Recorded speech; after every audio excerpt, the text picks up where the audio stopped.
Tu nous as comblés de toutes sortes de bénédictions. Et tu nous appelles là, à l'écoute de ta parole et à continuer d'espérer, de garder la foi, de rester dans le combat de la foi comme tu nous as convaincus, Seigneur. Nous te prions pour ces instants, ces quelques minutes que nous avons au-devant de nous. Parle-nous. Jésus, enseigne-nous. Communique-nous ce que tu as pour nous ce soir. Par la grâce que nous avons en Jésus, nous demandons ta vie ce soir. Que ton règne vienne. Je prie pour l'entendement des uns et des autres, au nom de Jésus. Je prie pour la disposition des cœurs des uns et des autres. Je prie ce soir que nous soyons encouragés, édifiés, fortifiés dans notre foi, parce que Christ a tout accompli. Alléluia. Merci Seigneur. Oui, toi tu as tout accompli. Et c'est ce qui nous rassure, Seigneur. Ce n'est pas un homme qui a accompli. C'est Jésus-Christ, c'est Dieu qui a accompli. Merci pour l'œuvre achevée à la croix pour nous. Et nous voulons te prier de conduire ces instants dans toute ta grâce. Au nom de Jésus, nous avons prié. Amen. Alors, je vous invite à proclamer avec moi notre texte de base qui soutient notre vision, à savoir Actes chapitre 2, versets 42 et 43. Ils persévéraient dans l'enseignement des apôtres, dans la communion fraternelle, dans la fraction du pain et dans les prières. La crainte s'emparait de chacun. Il se faisait beaucoup de prodiges et de miracles par les apôtres. Ce soir, nous allons continuer dans le thème. Comme nous l'avons dit, depuis quelques semaines, Dieu nous a convaincus de parler de la foi et de ce qui découle de notre foi. Mais avant d'arriver au sujet de ce soir, je voudrais quand même rappeler un verset qui m'est venu à l'esprit par rapport à ce que nous avons entendu toute la semaine et les semaines dernières. C'est le verset 10, 9 et 10 de Romains. Romains, chapitre 10, versets 9 et 10. Romains, chapitre 10, versets 9 et 10. C'est juste un rappel. Si tu confesses de ta bouche le Seigneur Jésus, si tu crois dans ton cœur que Dieu l'a ressuscité des morts, tu seras sauvé. Et il reprend. L'apôtre reprend l'idée de la fin. Si tu crois dans ton cœur, car c'est en croyant dans ton cœur, en croyant du cœur qu'on parvient à la justice. Je vous ai dit que la justice que nous avons, c'est le fait de mettre notre foi en Christ et de recevoir l'œuvre, le salut que Christ a accompli. Donc, en un mot, Christ a payé le prix pour nous par le biais de la foi, par l'acceptation de ce que Christ a fait, le fait de recevoir cela dans notre intelligence, dans notre cerveau, dans notre tête. Nous recevons le message, ce qui est dit de Jésus, qu'il a accompli pour nous sauver. Et quand nous recevons cela, et nous intégrons cela dans notre cœur, à partir du moment où nous intégrons cela dans notre cœur, on a la justice de Dieu, c'est-à-dire notre émotion, notre âme, notre être intérieur, notre homme intérieur, tout ce qui est en nous a accepté cette vérité. Donc le problème se pose généralement dans la transition de la connaissance au cœur, dans la transition, dans la transmission de la connaissance du côté noétique, du côté intellectuel, au côté de nos émotions, de nos sens, de nos réalités intérieures. Et donc, raison pour laquelle, quand vous priez, quand vous accompagnez une âme qui doit se donner au Seigneur, il faut intercéder pour que le Saint-Esprit applique Jésus-Christ. Dieu a décrété le salut. Dieu l'a décidé par lui-même. Il a voulu sauver le monde. Et Jésus-Christ est venu accomplir ce salut à la croix. Donc par le canal, par le biais de notre foi, nous rentrons dans le salut que Jésus-Christ a accompli.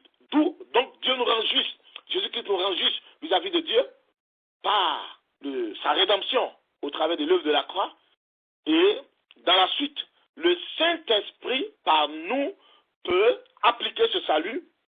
C'est le Saint-Esprit. Jésus-Christ l'a accompli, donc le Saint-Esprit vient nous appliquer ce salut. Et au travers de nous, le salut peut être appliqué aux autres par, nous pouvons participer à l'œuvre du Saint-Esprit par notre intercession.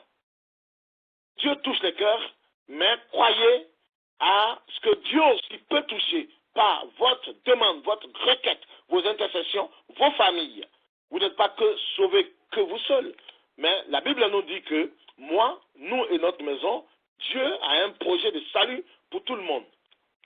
Alors, pour nous qui avons reçu cette parole au fond de notre cœur et qui croyons en cette parole, nous accédons à la justice de Dieu. C'est ça la justice. C'est le salut. C'est la justice juridico-spirituelle de Dieu dans le cœur du chrétien. Et il continue, c'est en croyant au verset 10. Donc, c'est en croyant du cœur qu'on parvient au salut, à la justice, et c'est en confessant de la bouche qu'on parvient au salut. Quand on parle du salut ici, c'est de là que nous allons continuer ce soir. Ce n'est pas un salut restrictif. Il s'agit du mot salut dans son sens utilisé, qu'il a été utilisé dans le Nouveau Testament, c'est-à-dire le salut, qui nous donne la connaissance de Jésus, c'est-à-dire quand la Bible dit que nous sommes sauvés, or, nous avons la vie éternelle. La Bible nous dit que, or, la vie éternelle, c'est quoi? C'est que nous ayons connu Jésus-Christ. Or, la vie éternelle, c'est que nous l'ayons, c'est qu'ils te connaissent, toi, le seul vrai Dieu, et celui que tu as envoyé, Jésus-Christ. Jean 17, chapitre 13. Donc, cette vie éternelle que nous avons, elle est pour l'éternité, mais elle commence, le salut dont il est question, c'est-à-dire que l'intervention de Dieu, depuis notre vie sur cette terre, jusqu'au ciel, dans toute situation qui va se mettre au-devant de nous, le salut de Dieu est possible. Par quoi? Par la confession. La confession du salut que Jésus a fait, dont parle Paul à Timothée. Là, il a dit que Jésus a fait devant Ponce Pilate une belle profession de foi dans 1 Timothée chapitre 6, verset 13.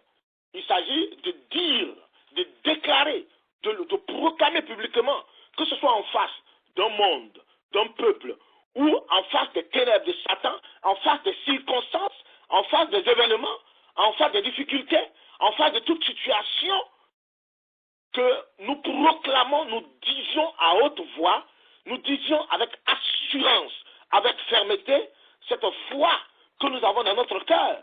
C'est ce que souligne Josué chapitre 1, verset 8.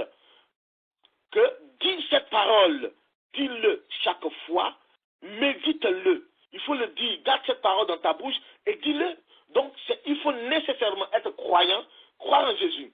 C'est intégrer dans notre cœur la parole, les versets, la promesse de salut en Jésus-Christ, mais aussi la confession de cette parole et se conformer bien sûr à cette parole que nous disons. Que le Seigneur vous bénisse. Je voudrais juste simplement résumer par ce verset tout ce dont nous avons parlé, parce que c'est important pour moi. On ne peut pas être chrétien et garder sa foi à l'intérieur sans que la foi ne soit proclamée. Quoi qu'il en soit, Jésus-Christ intervient dans tous les domaines de notre vie. Nous continuons donc de parler du combat spirituel, du combat de la foi plutôt. Le combat de la foi, selon que Paul l'a souligné dans 1 Timothée, chapitre 6, verset 11 à 14, surtout au verset 12, il dit à Timothée, combat le bon combat de la foi, saisis la vie éternelle. Je l'ai dit dimanche dernier, le bon combat de la foi, c'est de saisir la vie éternelle. Le bon combat de la foi, de façon mathématique, on pourrait dire, égale le fait de saisir pas de la vie éternelle, ce n'est pas qu'au ciel seulement. C'est le fait qu'on ait connu Jésus et la réalité commence sur la terre. Donc de cette foi en Christ découlent deux éléments capitaux, deux éléments essentiels dont nous allons parler aujourd'hui. L'assurance de notre salut. L'assurance de notre salut. J'ai l'assurance de mon salut, qui est notre hymne. L'assurance de notre salut qui est indissociable de la persévérance. On ne peut pas parler de l'assurance du salut sans évoquer la question de la persévérance des saints, la persévérance. Contrairement à une idée courante, le salut ne se résume pas qu'à l'acceptation du pardon de Dieu, à la croix seulement, non. Il s'inscrit dans la durée, dans la durée de la vie du croyant sur terre. Le salut sur terre, le salut que Jésus, Dieu nous a donné sur terre, n'est qu'un acompte du salut complet, réservé pour nous au dernier jour. Je le répète, le salut sur terre que nous avons, c'est un acompte du salut complet, réservé pour nous au dernier jour. Je vous invite à lire avec moi Romains chapitre 8, verset... Romains chapitre 8. On va le lire à partir du verset 18, s'il vous plaît. Romains chapitre 8, à partir du verset 18.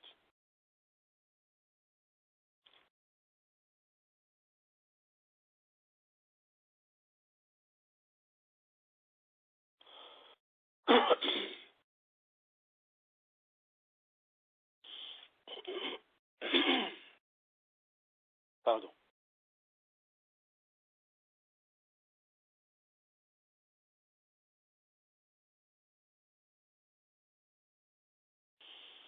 Merci Seigneur ce soir pour ta parole.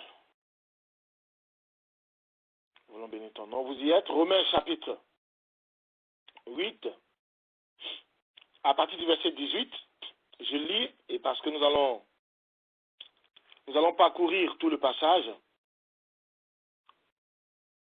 Donc, je lis tout le passage de Romains chapitre 8, à partir du verset 18 en parle. J'estime d'ailleurs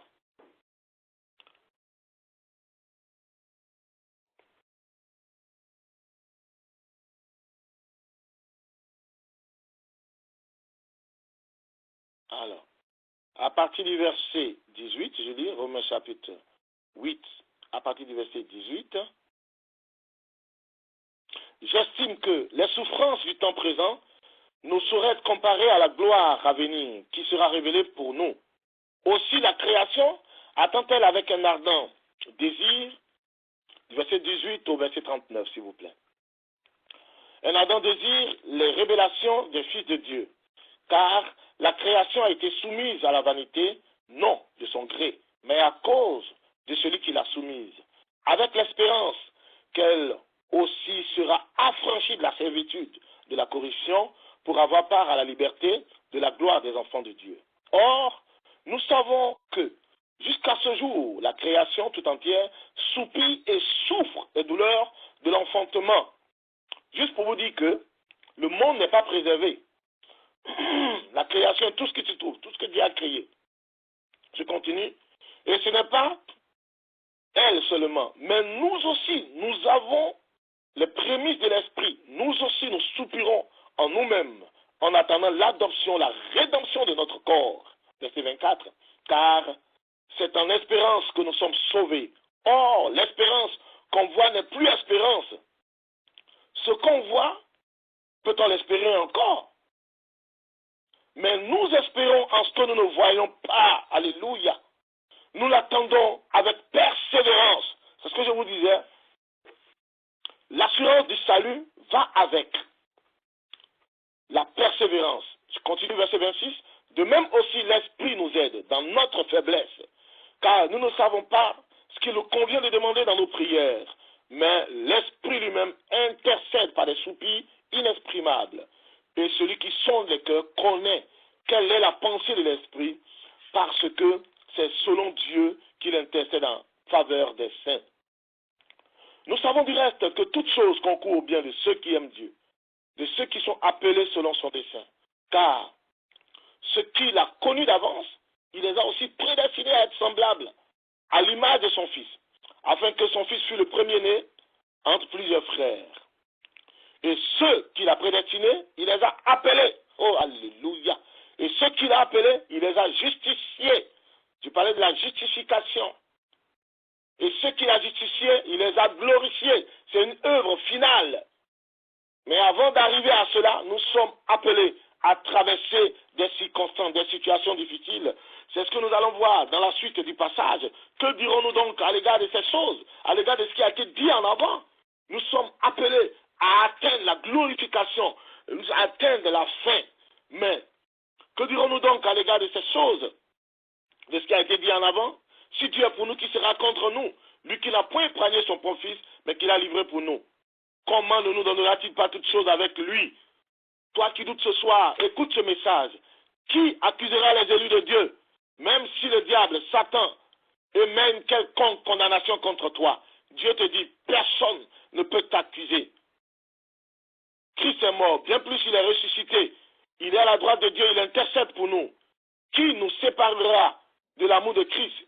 Serait-ce la tribulation, ou l'angoisse, ou la persécution, ou la faim, ou la nudité, ou le péril, ou l'épée? Selon qu'il est écrit, c'est à cause de toi qu'on nous met à mort tout le jour, qu'on nous regarde comme des brebis destinées à la boucherie.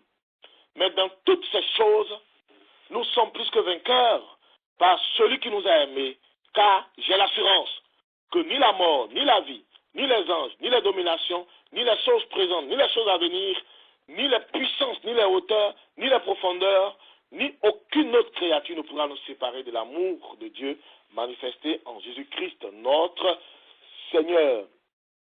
J'ai tenu à lire ce passage qui résume toute la démarche de foi, c'est-à-dire l'assurance du salut et la persévérance, parce que l'apôtre Paul met bien en exergue ici le défi qu'il y a, le fait qu'on s'engage sur le chemin du salut.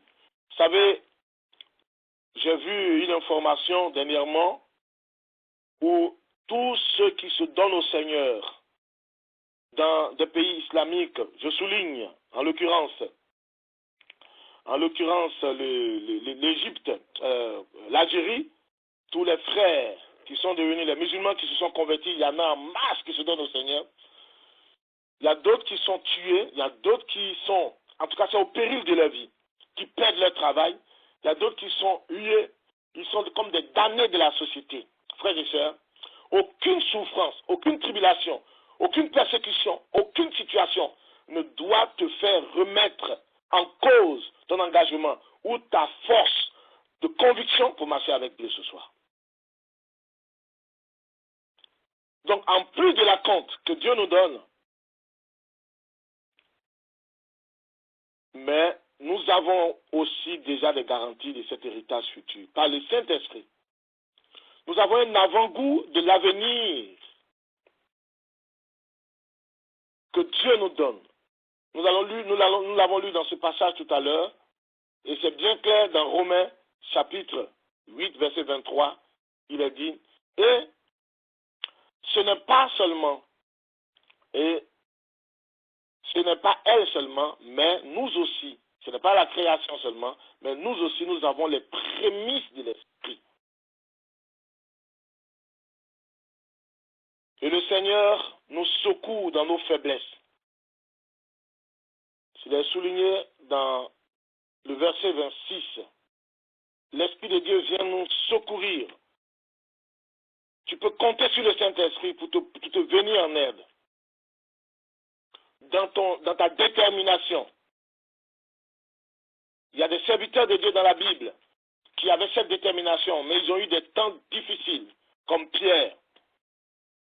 Celui qui est notre exemple aujourd'hui. Celui sur qui Jésus a dit, je bâtirai, tu es Pierre, et sur cette pierre, je bâtirai mon église. Tu es Pétra, et sur Pétros, sur cette pierre, je bâtirai mon église, c'est-à-dire sur la parole, où nous devons faire confiance à cette parole. Même si nous venons à couler, nous devons tenir, frères et sœurs. Nous devons faire confiance à la promesse de Dieu. Quand Pierre était en train de couler, lorsqu'il a vu Jésus marcher, il a dit, lorsqu'il était en train de couler, il a demandé trouvé l'aide du Seigneur, sur la parole du Seigneur, tu as été relevé. Je vous en prie, frères et sœurs, ce soir, je fais juste une parenthèse d'encouragement. Quel que soit ce que tu vis, jusqu'au dernier souffle, n'arrête pas de proclamer. Proclamer, ça veut dire, dis la parole, dis-la seulement, dis-la. Même si tu ne ressens rien, dis-la, récite-la, récite-la. Reprenons la version Bible d'études semeur de Josué chapitre 1, verset 8. Merci Seigneur. Josué chapitre 1, verset 8. Josué chapitre 1, verset 8. Je la lis dans la version Bible d'études semeur. Il est dit, aie soin de répéter sans cesse les paroles de ce livre de la loi, médite-les jour et nuit. Aie soin de la répéter, médite-les jour et nuit. On ne te demande pas dans un premier temps de comprendre, d'avoir une conviction au-delà du possible. Tu as déjà la conviction. Le peu qui est en toi la suffit. Tu as déjà entendu parler de Jésus, tu l'as voulu une fois, tu l'as aimé une fois. Maintenant, il arrive qu'il y a des jours difficiles, il y a des jours de vallée, il y a des jours de ténèbres, il y a des jours d'obscurantisme, il y a des jours de pénombre. Mais ça ne doit pas t'empêcher, raison pour laquelle il faut la lire. Je nous encourage à lire la Bible, à avoir un lecteur jour par jour, à lisez intellectuellement, et puis répétez-la, répétez-la, répétez-la. Vous allez voir l'œuvre du Saint-Esprit. Face aux situations, une pensée va venir. Au lieu que ce soit la télé, ou les pensées du diable, ou votre pensée, vous allez voir que ces versets vont s'imposer. Et quand ça s'impose, ça devient la pensée de Dieu. Et ordonnez à cette pensée de Dieu dans votre tête de sortir, de partir, en passant par votre cœur, de sortir de votre bouche. Vous allez voir qu'avec Dieu, vous ferez des exploits. Il écrasera vos ennemis. C'est ça l'assurance du salut. C'est ça le combat de la foi. Ne pas laisser ce que nos pensées disent. Ne pas laisser ce que l'ennemi dit. Ne pas laisser ce que Satan et ses démons disent. La Bible dit, ayant espéré contre toute espérance, en Romains 4, verset 18. Abraham a espéré contre toute espérance. Quelle était cette espérance? C'est l'ordre naturel des choses. Ce qui est inscrit dans la nature, une femme est ménopausée à partir de 45 ans, un homme à partir d'un certain âge, il peut plus, il fonctionne plus, il n'a plus de vigueur dans ses membres, et donc il y a plus de possibilités. Quand il y a une semence qui tombe à terre, l'arbre peut rester pendant un certain nombre d'années. La science, la nature est ainsi faite. Mais Dieu défie la nature. Vous parlez de quoi? C'est pas qu'il défie la nature, il impose la décision. La foi, c'est de prendre ce que Dieu a décidé de toute éternité dans le spirituel. Attirer ce que Dieu a fait. Dites-moi, qu'est-ce que Dieu a fait dans le spirituel qui n'est pas bon? C'est dans notre monde que le péché a dénaturé, le péché a détruit, a mis un chaos. Mais dans le monde spirituel, tout est parfait avec Dieu. Et quand nous appelons le monde spirituel par ce que nous savons au travers des promesses de Dieu, en la lisant, en l'ayant dans notre bouche, que ces paroles, répète-les, c'est-à-dire à les avoir dans la bouche. Quand nous les confessons, le monde spirituel descend. Et puisque le monde spirituel est au-delà de notre monde matériel, c'est parce que nous sommes encore limités dans notre corps terrestre que nous pensons que notre réalité est au-delà. J'écoutais hier, je suis tombé sur une émission sur les chaînes d'information, une émission, un documentaire sur Johnny Hallyday, et paraît-il que dans son premier coma, il se voyait partir, et il allait retrouver son père, mais qui était dans les pénombres, dans les ténèbres. Il y a un monde après la mort. Et il entendait la voix de ses amis qui étaient vers la lumière. Dieu lui donnait l'occasion, l'opportunité de revenir à la lumière pour faire une relation avec lui. Je vous dis la vérité. Notre foi nous conduit dans l'éternité en Jésus pour la vie éternelle. Mais cette vie dont nous parlons, elle est encore plus réelle que notre monde manifeste. C'est parce que nous sommes bloqués dans ce corps de péché, dans ce corps de limitation, dans ce corps lourd de toutes sortes de problèmes, où il y a les conséquences du péché, que nous ne ressentons pas cela. Mais ce soir, je vous appelle à la foi, au combat de la foi, à ignorer. Je ne dis pas d'être suicidaire, je ne dis pas de se jeter comme cela, mais dites la parole jusqu'à ce qu'elle s'impose comme une conviction totale, une assurance, une confiance en vous, et libérez cette parole. Ne vous retenez pas, faites-le par la foi. Dieu agira. Mais nous savons déjà l'assurance que rien ne pourra nous séparer de l'amour de Dieu manifesté en Jésus-Christ. Romains 8, 39. Oui, les croyants du Nouveau Testament avaient une grande assurance lorsqu'ils proclamaient le salut de Dieu. Ils ont persévéré. Parce qu'il y avait des promesses inébranlables. Essayons de voir quelques promesses ce soir. Voyons ensemble quelques promesses.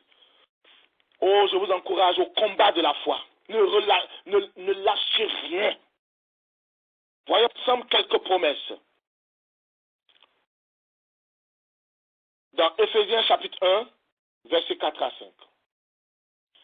Éphésiens chapitre 1, versets 4 à 5.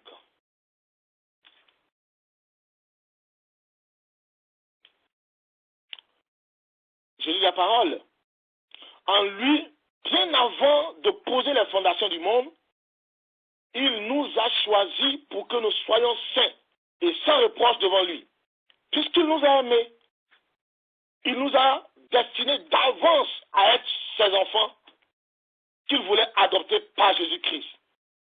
Voilà ce que, dans sa bonté, il a voulu pour nous. Dieu t'a choisi d'avance. Et il a commencé en nous une œuvre restauratrice. Et il la poursuivra jusqu'à la fin. Jusqu'à la fin. Philippiens chapitre 1, verset 6. Philippiens chapitre 1, verset 6. Il dit, et j'en suis fermement persuadé. J'en suis fermement persuadé. Celui qui a commencé en vous son œuvre bonne la poursuivra jusqu'à son achèvement au jour de Jésus-Christ. C'est-à-dire quand le Seigneur reviendra. Frères et sœurs, ce n'est pas un homme qui a parlé. La Bible nous dit qu'en Israël, à Jérusalem, lorsque Jésus est ressuscité d'entre les morts, il était déjà à la croix. Lorsqu'il a rendu l'âme au Seigneur, il a rendu son âme. La Bible dit quand il a remis son âme, son esprit entre les mains du Père, le voile du temple, du haut jusqu'en bas, s'est déchiré. La terre s'est fondue. Et lorsqu'il est ressuscité, il y a eu des résurrections, des tombes. Des personnes qui étaient mortes sont revenues à la vie. Ils sont rentrés dans la ville. Hey. Et de nos jours, la résurrection, au nom de Jésus, continue. Les guérisons, les miracles, les gens se donnent au Seigneur, ils ont la vie éternelle. Écoutez, Jésus est réel, le monde ne le voit pas. Ce n'est pas une folie pour nous. Parce que qui il faut savoir, qui nous demande le but de notre foi, nous démontrons que nous avons la vie éternelle. Qui nous demande pourquoi vous croyez, dit je tiendrai jusqu'au bout. Je ne lâcherai pas la foi. Oui, mais tu souffres depuis que tu t'es engagé avec le Seigneur, on ne voit rien de nouveau dans ta vie. Dis, j'ai saisi Jésus pour la vie éternelle. Ce n'est pas pour les choses terrestres. Mais même si tu dis que c'est pour la vie éternelle, tu souffres quand même. Ma souffrance aura bientôt une fin. Quand le diable vient avec d'autres paroles, donne-lui les versets de la Bible. Donne-lui les versets de la Bible, comme Jésus l'a fait. Le diable ne va pas venir en personne. Il ne va pas venir comme un monstre. Il passera par la personne, même en qui tu as confiance, que tu aimes le plus. Tu es ferme jusqu'au bout. Sois fidèle jusqu'à la mort. Tu auras la couronne de vie. Une autre promesse, s'il vous plaît, qui doit nous encourager ce soir. Jean, chapitre 10, verset 28. Jean, chapitre 10, verset 28. Une autre promesse qui doit nous encourager ce soir. Je leur donnerai la vie éternelle, jamais elles ne périront et personne ne pourra les arracher de ma main. Nous avons bien entendu ce soir. Jésus veille sur ses brebis et il nous dit ceci. Jésus assure et nous assure ce propos. Je leur donnerai la vie éternelle. Et nous ne périrons point, et personne ne pourra nous arracher de sa main. En plus, il est assis auprès du Père, il intercède pour nous. Il a dit non seulement sa promesse est certaine, parce que c'est par cette parole que toute chose a été créée, mais il est auprès du Père. Il est assis, il veille. Un seul ange suffit pour renverser toute la terre. En un clin d'œil. Et la Bible nous dit que Dieu a des milliers, des infinis d'anges à notre service. Chacun de nous a un ange. L'ange de l'Éternel campe autour de ceux qui le craignent, selon le psaume 34, verset 8, et les arrache au danger. Et Dieu intercède.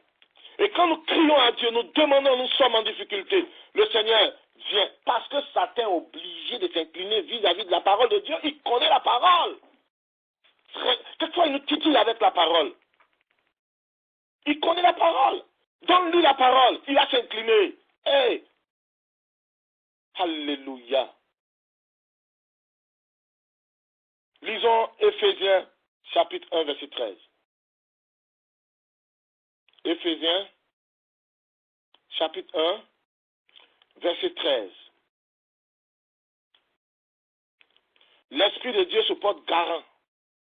C'est-à-dire que le Saint-Esprit, comme je vous l'ai dit, vient pour se porter garant en nous marquant, en nous préservant.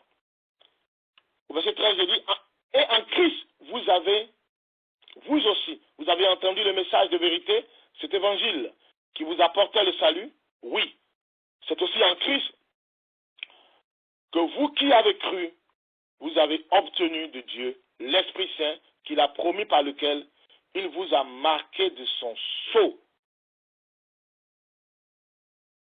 Le sceau ici est apposé sur une marchandise qu'on marquait lors du changement de propriétaire. C'est-à-dire celui qui te rachète, il marque la marchandise. Il dit c'est à moi, on met un sceau. Quand on veut reconnaître les animaux, le bétail qui appartient à quelqu'un, la personne marque de son sceau. Frères et sœurs, l'assurance du salut que nous avons ne signifie pas que l'on puisse se laisser aller. Non. La vie chrétienne n'a rien d'un long fleuve tranquille. Ce n'est pas non plus une assurance pour dire, oui, tout est accompli. J'ai une assurance tout risque. Et cela me permet de vivre comme je veux. Je fais quoi que je veux. Je fais tout ce que je veux. L'apôtre Paul dit, tout m'est permis, mais tout n'est pas utile. Mais l'assurance que nous avons doit nous aider à persévérer. Il nous faut la persévérance. La persévérance qui est un thème qui s'inscrit dans le processus d'adhésion, de notre adhésion personnelle, de l'appel à notre foi, de la foi au changement, notre adhésion personnelle à la vérité de l'Évangile, mais et en répondant par notre foi à l'appel et de la foi au changement du comportement, c'est-à-dire de la conversion à l'exercice de la piété. C'est un cheminement, c'est un travail personnel, c'est une décision à cause du privilège. Imaginez-vous que Dieu vienne prendre ici un esclave ou quelqu'un qui fait partie d'une classe de misérables et on l'amène dans le plus grand palais du monde entier. On dit tu es fils du palais.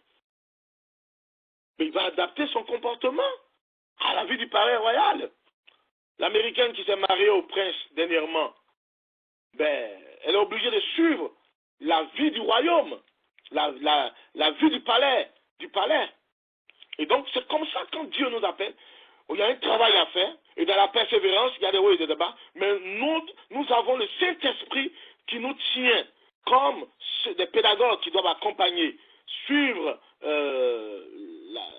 la nouvelle mariée de la cour royale d'Angleterre, et qui veille à ce qu'elle réussisse.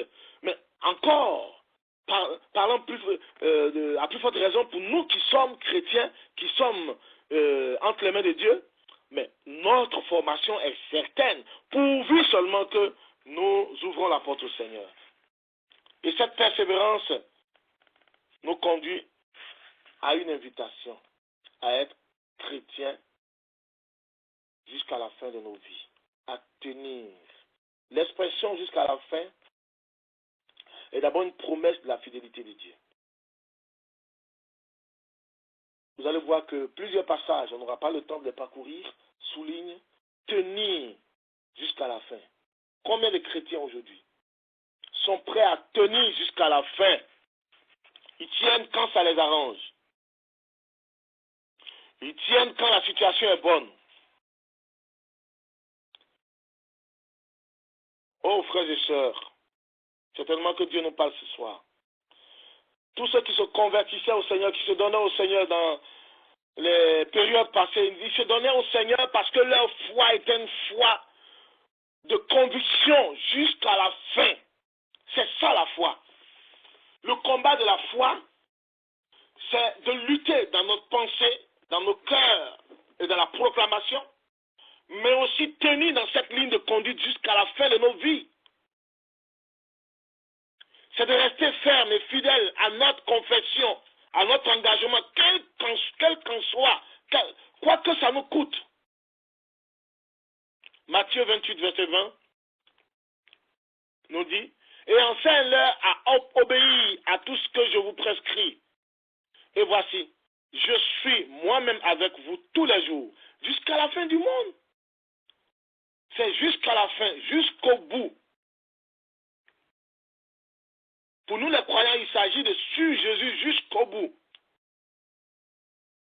Compte tenu du temps, je vous invite à lire dans vos méditations personnelles Matthieu, chapitre 10, verset 22.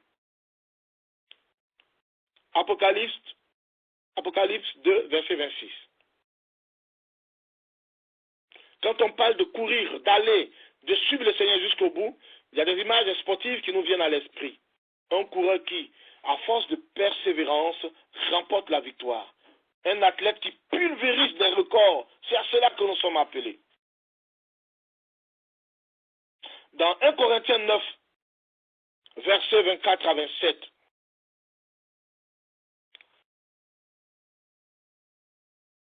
nous allons le lire, s'il vous plaît, pour voir ce que Paul nous dit ici.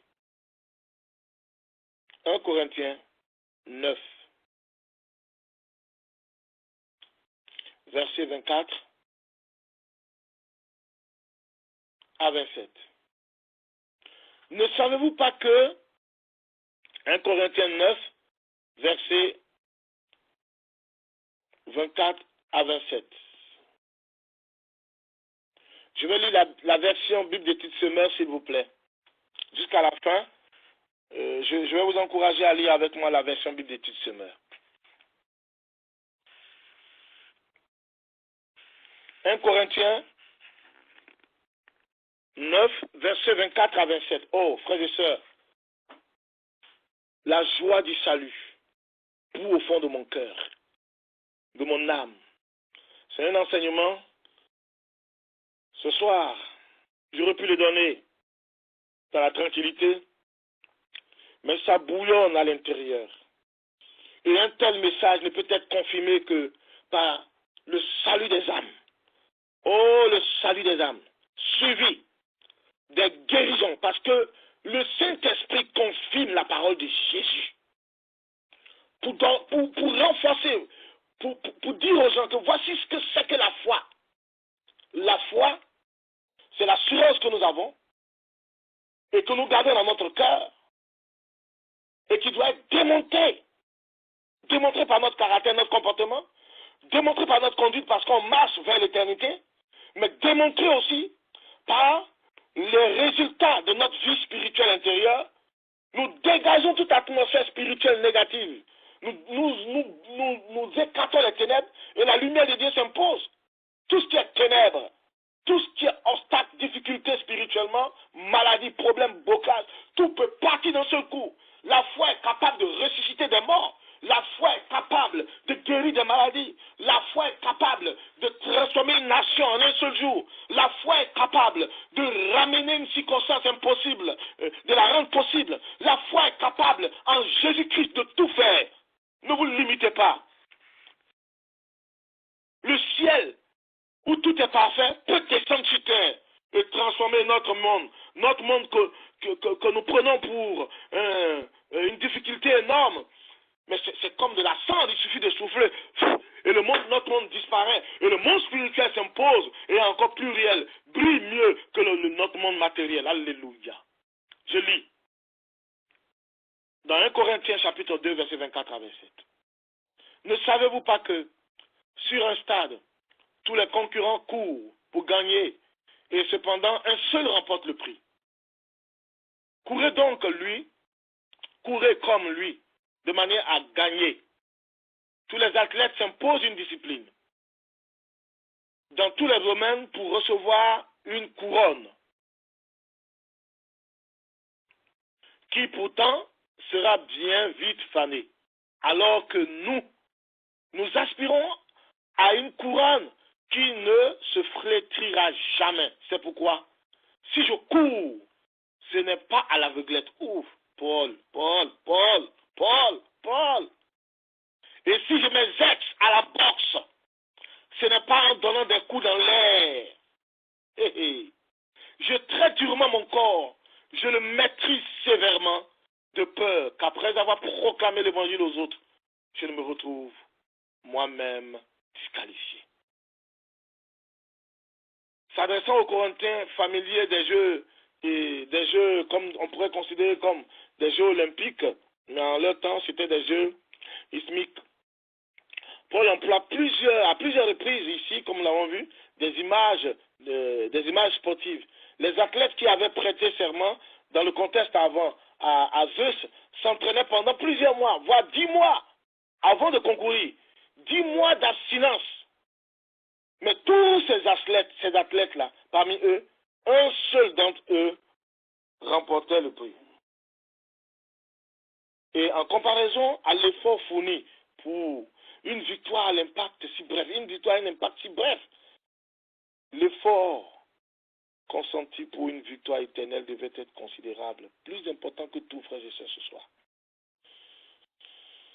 Voici le conseil de l'apôtre Paul. Dieu nous appelle. Dieu, au travers de l'apôtre Paul, nous appelle aujourd'hui à la privation, à la détermination, à la discipline.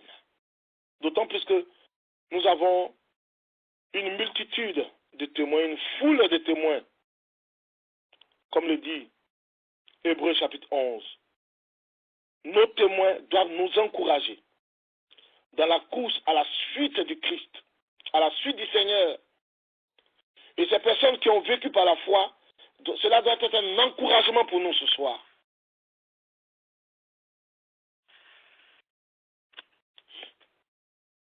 Les mêmes conseils de renoncement vis-à-vis de tout ce qui fait obstacle à notre course nous sont donnés également dans 2 Timothée chapitre 2 verset 5. Vous pouvez le lire plus tard.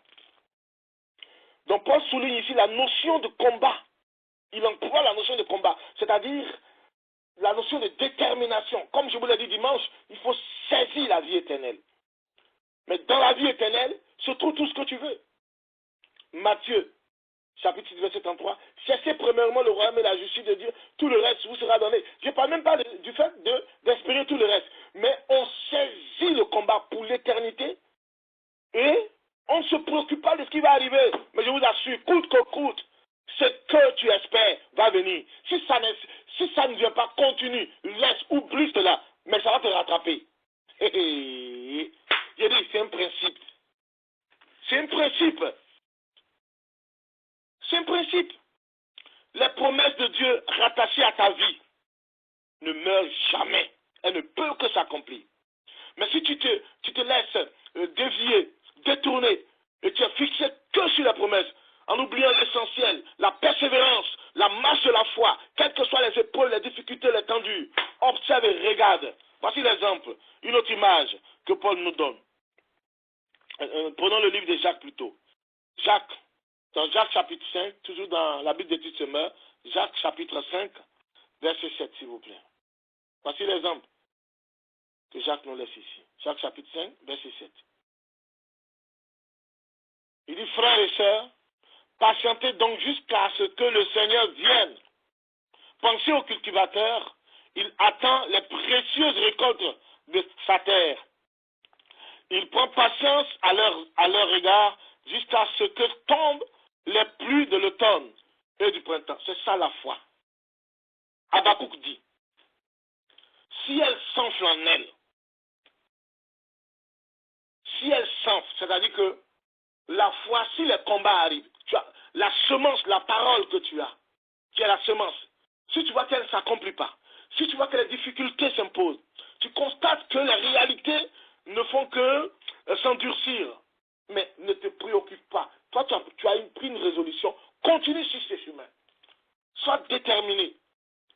Il faut nécessairement que la plante soit semée et que cette plante commence à gonfler. Et Habakkuk dit, si elle s'enfle en elle, ben c'est qu'elle va bientôt éclore.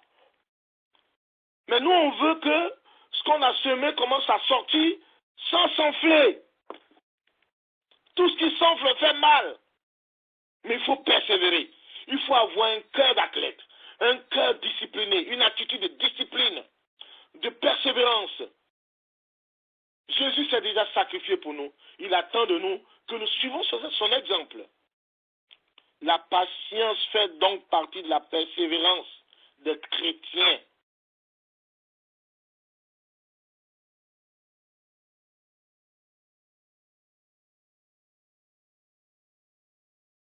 Lisons la parole de Dieu. Je vous ai donné ce verset, mais on va le lire tout à l'heure. Dans 2 Timothée, le temps est avancé. Le temps est avancé. J'avais d'autres choses à partager.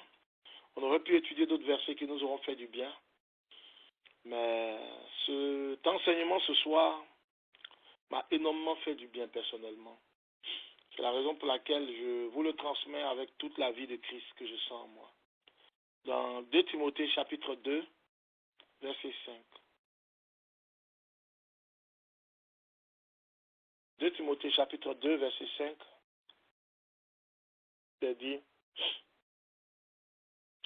2 Timothée, dans la Bible de Tite Semeur, s'il vous plaît.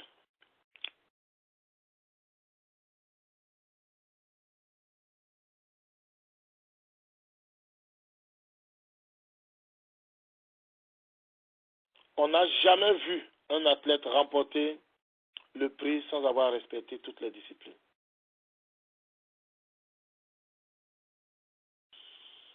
Et nous marchons dans la grâce de Dieu.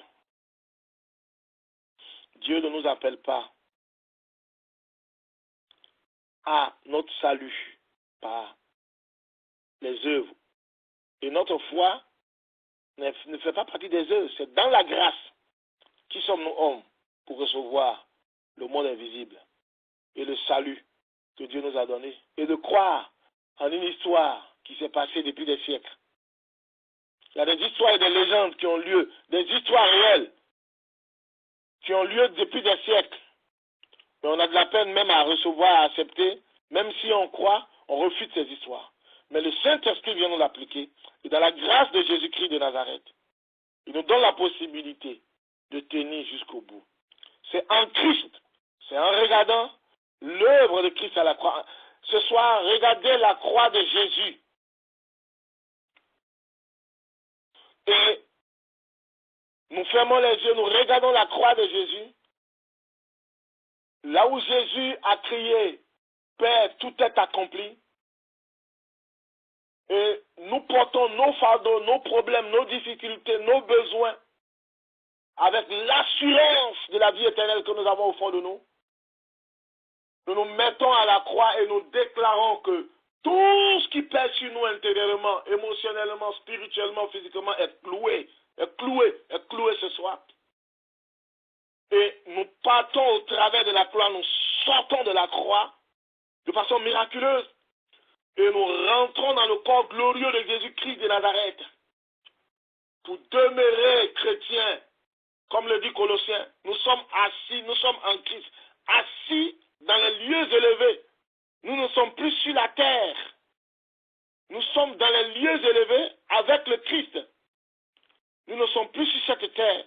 Notre vie n'est plus semblable à la vie de ceux qui sont sur la terre ici.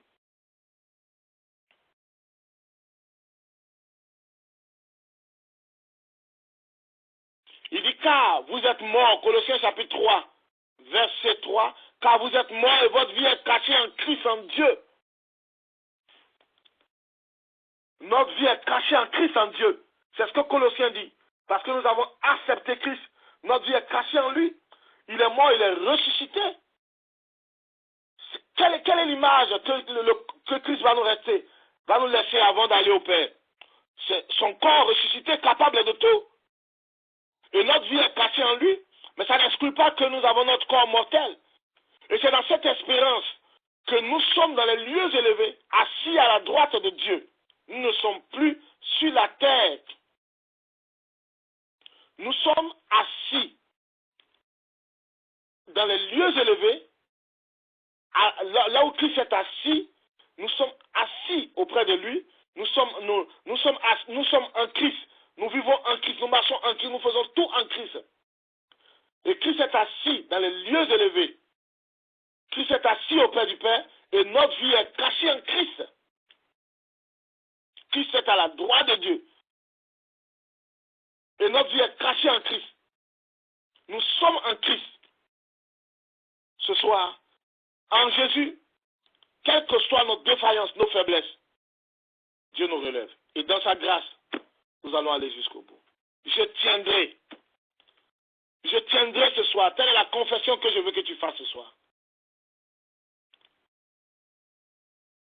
Sois fidèle jusqu'à la mort, tu auras la couronne de vie. Frères et sœurs, je voudrais vous inviter à la prière ce soir. Que chacun présente sa vie devant le Seigneur et dise au Seigneur, Père, ma vie est en toi. Je te laisse ma vie, je te laisse toute situation, tout événement, tout ce que je traverse. J'abandonne tout en tes mains ce soir. Je te prie, Jésus, de me donner de tenir jusqu'au bout. Jusqu'au bout, que nous tenions. Jusqu'au bout, que nous marchions. Jusqu'au bout, que nous soyons plus que vainqueurs. Oui, ce soir, tels sont les mots que Dieu m'a mis à cœur. Christ, notre Seigneur et Sauveur, est assis à la droite du Père et nous sommes en lui. Il a porté nos difficultés, nos incapacités à la croix. Et dans notre foi, notre conviction, nous devons tenir. Tenir par rapport à ses promesses et tenir jusqu'au bout. Dans la persévérance, dans la patience et dans le combat.